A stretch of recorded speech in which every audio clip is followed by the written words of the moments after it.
Hai, Assalamualaikum warahmatullahi wabarakatuh. Selamat pagi semua. Okey, hari ni kita nak sembang sikit pasal harga cili. Ramai yang mengeluh sekarang ni yang harga cili tengah merudum jatuh.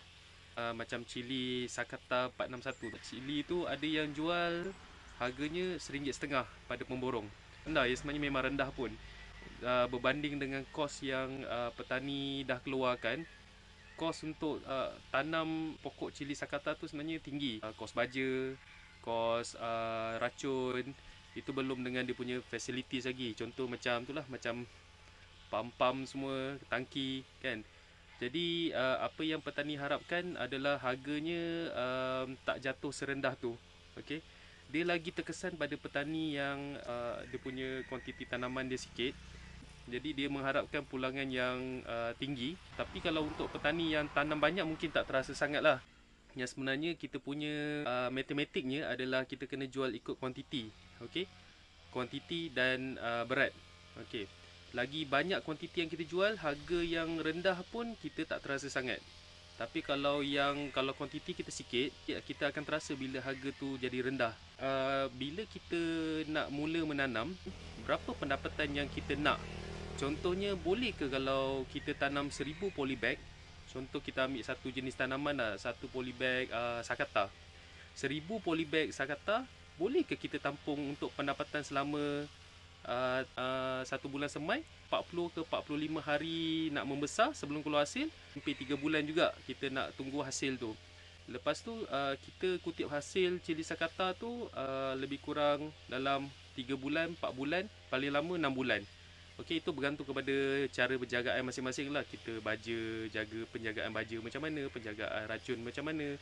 Dalam tempoh tu kita tanam 1000 aja berbaloi tak? Jadi dia akan tak berbaloi kalau kita tanam sikit. Okey, permainan dalam pertanian ni adalah kuantiti. Kalau banyak kuantiti kita tanam, kalau harga rendah sangat pun kita tak terasa sangat. Itu bab jangan dalam pertanian lah. Okey, bab harga pula.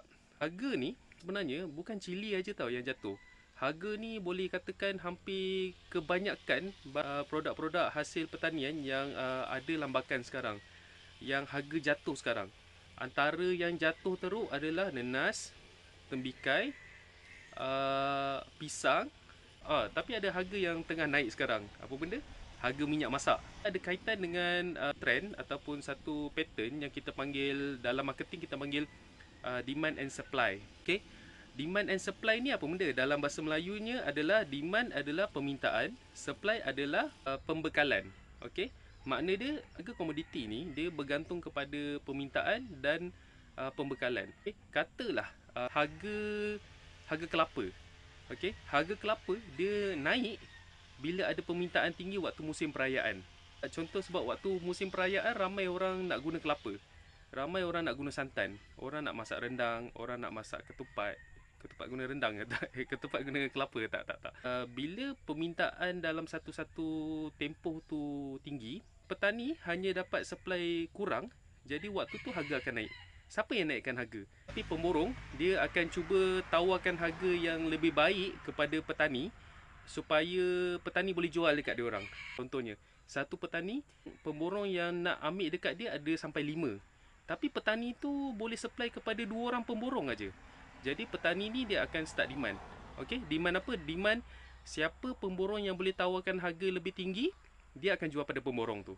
Okey, maknanya 5 orang pemborong ni dia kena bid lah. Dia kena bida harga lebih tinggi daripada pemborong yang lain supaya dia dapat stok daripada petani tu.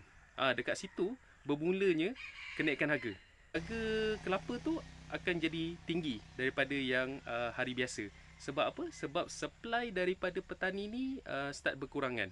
So macam kes cili ni pula Kenapa harga cili boleh sangat-sangat jatuh? Waktu PKP1, harga cili tinggi tau. Harga sakata boleh pergi sampai RM15. Harga cili api pula boleh pergi sampai kalau pemborong dia ambil daripada petani boleh pergi sampai RM20. RM20 tau pemborong ambil daripada petani. Kenapa harga cili boleh naik sangat tinggi waktu tu? Kenapa PKP1 waktu tu boleh terjadi harga cili tinggi? Sebab waktu tu semua sempadan semua ditutup. Terutamanya Thailand. Terutamanya sempadan, kalau Semenanjung ni sempadan yang paling dekat dengan kita adalah Thailand lah. Tutup. Jadi rantaian makanan tu terputus. Bila terputus, kita hanya bergantung pada bekalan makanan dalam negara saja. Okey, waktu tu pula permintaan untuk cili perlu diteruskan. Jadi pemborong start cari dekat siapa dia boleh beli. Petani-petani ni dia ada beberapa pilihan yang dia nak jual dekat siapa. Okey, dia boleh jual dekat pemborong A, dia boleh jual dekat pemborong B, ataupun dia boleh jual sendiri pun. Petani dia boleh demand dengan siapa dia nak jual. Jadi pemborong terpaksa naikkan harga belian kepada petani supaya dia dapat supply daripada petani tu. Tapi apa yang jadi pada masa sekarang, bila sempadan Thailand dan tu dah boleh masuk, pemborong tak lagi bergantung kepada petani tempatan. Pemborong ni dah boleh dapat bekalan daripada Thailand yang banyak dan lebih murah lagi. Tapi kenapa harga dekat pasar raya, harga dekat kedai runcit, harganya masih tinggi lagi? Kenapa tak jadi rendah? Itu pun ada permainan dalam pemasaran juga. Dia mungkin sebelum ni pasar raya rasa boleh jual dengan harga cili api kampung. Kalau dekat pasar raya sekarang saya tengok harganya mencecah RM24. Ada yang RM28, hampir RM30 pun ada cili api kampung. Itu harga dekat pasar raya. Mungkin disebabkan sebelum ni waktu bekalan makanan tu kurang, jadi pasar raya jual dengan harga yang macam tu, orang still beli juga. Okey, bila dia tengok orang beli jugalah walaupun mahal kan, jadi dia teruskan juga dengan harga tu, cuba-cuba try. Jadi orang beli juga. Okey, walaupun harganya tinggi, orang tetap beli juga sebab orang Malaysia ni, Melayu, Cina, India memang makanan kita, lauk pauk kita ni sebenarnya banyak yang berasaskan cili kan. Kita suka makan pedas. Kita tak tahu. Okey, pasar raya ni dapat harga berapa pembekal. Contoh macam saya punya cili stok dah habis, maksudnya musim dah habis. Bila musim dah habis, ada orang nak beli lagi.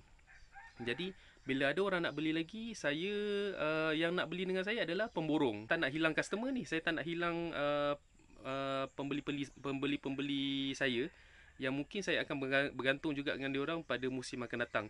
Jadi apa yang saya perlu buat adalah saya kena cari cili daripada petani-petani dekat sekitar saya lah. Jadi berapa harga yang saya nak jual kan? Ada pemborong yang dia minta kita hantarkan.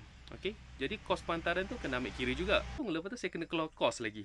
Jadi saya terpaksa beli dengan diorang ni, beli harga dengan lebih rendah supaya saya boleh markup sikit dalam, saya markup tak banyak pun. Saya markup sebab saya pun petani juga.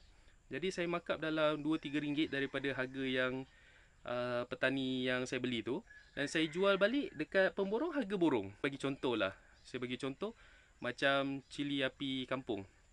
Cili api kampung kalau harga pemborong untuk sekarang ni lah, untuk yang sekarang ni dekat pasar Borong Selayang harganya dah naik jadi RM15 sekilo. Okey, RM15 sekilo. Jadi berapa harga yang saya kena beli dekat petani supaya saya ni tak rugi? Saya pun tak rugi nak hantar cili tu ke sana, kan? Okey, saya terpaksa beli harga yang lebih rendah lagi. Contohnya saya kena beli dekat petani harga mungkin RM12, kan? Saya pernah tawarkan dekat petani yang saya nak beli tu, saya nak beli harga RM12. Jadi saya beli balik RM15. Itu pun pemborong rasa macam RM15 tu mahal sangat. Jadi dia nak tekan kita harga kan. Dia nak tekan kita harga untuk bagi lebih rendah. Kalau dia nak tekan harga dengan kita untuk beli lebih rendah, jadi saya terpaksa rendahkan juga pembelian saya pada petani juga. Jadi dah berapa chain dekat situ, daripada petani kepada petani juga. Lepas tu nak jual kepada pemborong. Lepas tu pemborong pun ada chain ni juga. Pemborong mungkin ada beberapa pemborong lagi yang dia akan jual sampai ke peruncit. Okey, peruncit sampai kat peruncit harga dah jadi RM28. Jadi macam tu lah permainan harga. Okey. Tapi nak kata menanggung harga lagi rendah tu tak juga. Yang sebenarnya pemborong pun dia pun tak boleh ambil tinggi sangat sebab dia kena jual pada peruncit. Okey, kalau peruncit pun tekan harga pada pemborong pun sebenarnya tak boleh makan banyak juga. Jadi dia tekan pun, jadi pemborong akan tekan petani supaya pemborong pun nak ambil untung juga. Okey. So macam itulah bekalan pertanian tu terjadi. Okey. Apa penyelesaian untuk harga cili yang merudum ni? Okey. ada beberapa usaha lah yang dibuat oleh petani-petani yang dah establish ni, yang besar-besar ni, untuk berbincang dengan pihak pertanian, untuk berbincang dengan wakil daripada farma, untuk berbincang dengan wakil daripada Jabatan Pertanian. Mereka berbincang untuk macam mana nak bantu petani-petani kecil dekat dalam negara ni supaya harga yang dijual kepada pasaran tak terlalu rendah. Okey, sebab kalau harga terlalu rendah sangat, dia akan membunuh petani-petani kecil ni. Sebab untuk harga yang sekarang ni pun baru dalam beberapa bulan, baru dalam 1-2 musim pun petani dah tak boleh tahan. Ada petani yang terpaksa tutup kebun, jual barang. Okey, dia dah stop buat penanaman sebab tak sanggup nak tanggung kerugian. Kita sebenarnya nak membangunkan sektor pertanian dalam negara. Tak boleh juga tak ada pihak yang berkuasa dalam pertanian tu membantu kita. Sebab harga pasaran untuk produk pertanian ni penting. Kalau harga pertanian ni jatuh teruk, jadi ramai yang akan tutup kebun. Jadi ada beberapa usaha untuk berbincang dengan pihak pertanian untuk macam mana nak bantu petani-petani ni. Okey, antara yang memberi cadangan pihak farma lah. Farma kata dia galakkan supaya petani-petani ni berdaftar dengan farma sebagai kontrak ladang. Kontrak ladang ni. Jadi pihak farma akan tolong bantu petani-petani ni jual hasil pertanian melalui rantaian yang ada dalam farma tu. Tapi ramai yang pernah ada pengalaman dengan farma sebelum ni yang benda tu tak terjadi pun. Benda tu saya tak pernah jual dengan farma, tapi untuk orang-orang yang berpengalaman dengan farma ni, dia cakap perkara tu tak terjadi pun. Ramai yang cakap yang farma tak membantu pun. Saya tak ada pengalaman dengan farma, tapi itu yang keluhan yang ramai orang cakap berkaitan dengan farma ni. Banyak dalam grup pertanian pun ada yang cadangkan supaya Kementerian Pertanian ni kawal kemasukan cili supaya jangan sampai jadi lambakan. Bila sampai jadi lambakan ni lah yang harga akan jatuh. Kita cuma nak sekurang-kurangnya kementerian tetapkan harga berapa paling rendah yang pemborong boleh tawarkan. Okey. Kita tak nak pemborong tawarkan sampai RM1.5. Okey. Sebab harga input pertanian semua dah naik harga. Jadi kalau RM1.5 tu yang sebenarnya terlampau rendah sangat. Jadi kita nak satu harga yang selamat untuk petani ni supaya tak ada sampai kerugian sangat.